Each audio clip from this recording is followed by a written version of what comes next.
নবী করিম সাল্লাল্লাহু আলাইহি ওয়াসাল্লাম তিনটি আমলের কথা বললেন, তার ভিতরে একটি হলো ইসবাগুল ওযুই আলাল মাকারিহ।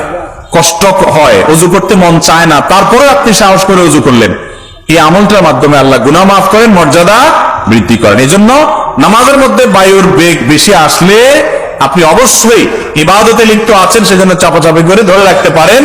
কিন্তু নামাজের বাইরে আপনার আর 5, 10, 15, 20 মিনিট আছে নামাজের, মাগরিবের পরে এখন পেশাবের বেগ আসছে, তারপর আপনি ধরে রাখছেন যে না, এশা ছাড়া এটা করা যাবে না, এশাটা শেষ হয়ে গেলে আমি যাই শান্তি মতো ছেড়ে দিব, তাহলে আপনি নামাজটাকে মনোযোগের সাথে আদায় করলেন না, এই জন্য সেটা দোষণীয়।